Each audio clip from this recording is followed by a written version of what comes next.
Do you know the legend of the Bunny Man? So the legend of the Bunny Man originated in Fairfax County, Virginia, and has become one of the region's most enduring urban myths. Its roots trace back to the early 20th century with a mix of chilling tales and macabre incidences that have kept the story alive for generations. In the early 1900s, there was an asylum for the criminally insane located deep in the woods of Clifton, Virginia. Nothing good ever happens from asylums. And over time, the local residents grew increasingly uneasy with the facility's presence, leading to a campaign to have it shut down. By 1904, the asylum was closed and its inmates were transferred to another location.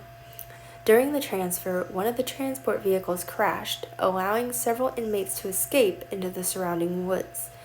Most of the escapees were quickly recaptured, but two remained at large: Marcus Walster and Douglas Griffin. The search for these men intensified, and the area was combed extensively. Soon, strange occurrences began to unsettle the local community. Weeks after the escape, the remains of Marcus Walster were found hanging from a tree near the former asylum site, and his body mutilated and surrounded by the carcasses of rabbits. The police continued their search for Griffin, who was now the prime suspect in Walster's death.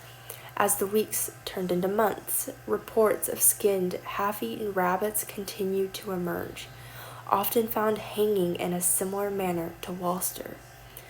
Local legend holds that Douglas Griffin had been institutionalized for murdering his family on Easter Sunday, which earned him the nickname Bunny Man due to his supposed affinity for dressing in a rabbit costume during his killing spree. Despite extensive searches, Griffin was never found, and the unsettling incidents involving dead rabbits persisted, embedding themselves into the local lore. Fast forward to the 1970s when the legend of the Bunny Man took a new, more terrifying form.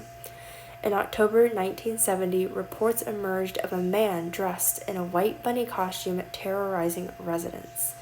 The most infamous account involved a couple near Fairfax Station Bridge, later known as Bunny Man Bridge. They reported a man in a bunny suit wielding an axe, shouting at them about trespassing and then throwing the axe through their car window. The police investigated but found no trace of the man, and no further incidents were reported at this time. Despite this, the stories continued to grow, and the legend of the Bunny Man Bridge became a local rite of passage for teenagers who would dare each other to visit the bridge on Halloween night, hoping to catch a glimpse of the elusive Bunny Man. The bridge itself, an old railroad overpass, took an eerie presence, with graffiti and eerie tales contributing to its sinister reputation. Over the years, the story of the Bunny Man had been retold and embellished, incorporating various elements of horror and folklore. Some versions of the legend suggest that Bunny Man's ghost haunts the bridge, while others claim that a deranged killer in a rabbit costume still lurks in the woods waiting to strike. And despite the variations, the core elements of the legend remain: an escaped mental patient, gruesome murders involving rabbits, and a mysterious figure in a bunny costume terrorizing those who dare to venture near the infamous Bunny Man Bridge. The legend serves as a chilling reminder of the power of local folklore and the enduring allure of a good ghost story.